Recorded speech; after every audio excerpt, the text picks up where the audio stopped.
What is going on, you guys? My name is Rayge, and we are back today to start things off with a preview of the upcoming milestones that we are seeing now officially in the game that you can preview as well. So things to look forward to, but as well what's happening right now in terms of the events and festivities. Having said that, if we head over to the milestones, we do have a couple still ongoing. Korg's event does have 9 days left for the monthly event to unlock him, obviously, getting pretty darn close to wrapping that up. We also have the Stand Proud Together, and this one's just celebrating Pride Month, right? So this one's been pretty straightforward, essentially just utilizing and earning the Alliance credit through donating. You gotta make sure that you're actually doing the donations itself and not claiming the boxes. The boxes don't really add to it, but so far it's been pretty free to play friendly. We're almost done, as you can see here, and it's barely been the energy. It's mainly just been from the Alliance, but as well, we got 3 days and we're close to completion here, so it's been huge. I definitely would recommend using the 50 power core purchase on the Alliance donations. It does add quite a few more points than obviously the free one, which is, I believe, the 10,000 gold. That's wrapping up.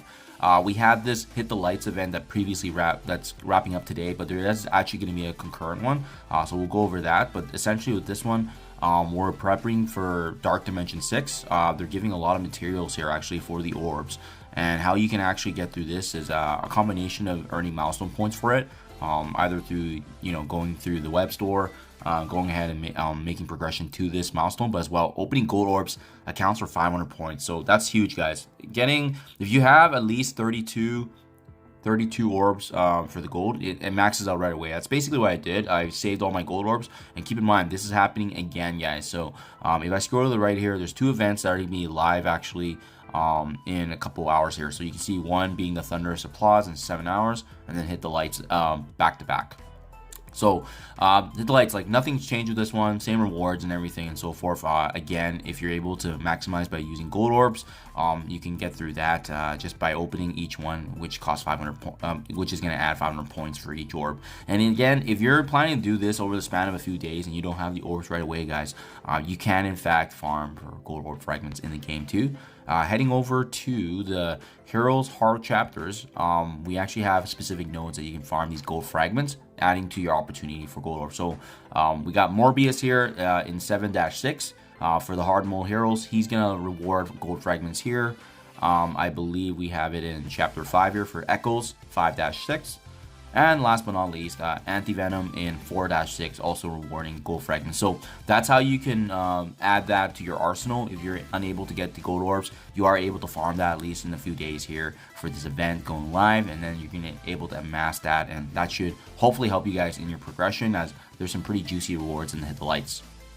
And then lastly, guys, Thunderous Applause. So this is probably, I believe this is the last event wrapping up the rest of the month for Korg's monthly progression event. So keep that in mind. It is an Alliance event. So if we go to scoring here, it's similar to what we've seen before. It is Alliance focused war.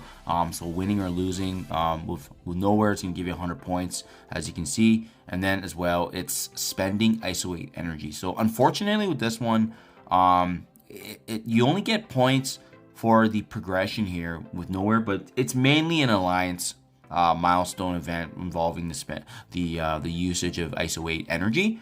So that's pretty much how it's gonna work, right? And it is it's kind of what we've seen historically with coordinated assault. Like, we're gonna be trying to do our best here, right? 125,000 divided by 24 players, and usually it lasts for a week, right? So that's 5,200 energy that we're having to utilize per day, and that basically means, yeah, like honestly, it's just gonna be everyone refreshing as much as they can doing it. It's the 10 shards here of Thor is gonna be really nice, but to be honest, with 24 players and needing to spend ice away, I think that's gonna be the challenge in itself. But yeah, unfortunately, it's only, I believe it's only the last milestone that actually has fragments for Thor, so that's a darn shame. But obviously everyone's gonna be going for this gold bold van here with the featured item. This is going to be obviously giving us the opportunity to add points to the milestone. But yeah, with the coordinated assault, I think it just depends on how active your alliance is, right? If you have 24 active members, generally we do a good job in getting all this done. But that's going to be the ultimate determination, guys, is whether or not you have active alliance members utilizing isolate energy per day. And keep in mind, it's all 24 members that's going to be adding to that, right? So and I'm assuming as well that this is going to last hopefully a week what we've seen with previous events. Hopefully it's a week that gives us more time to kind of add, but again, this is why we save up the ISO 8 energy.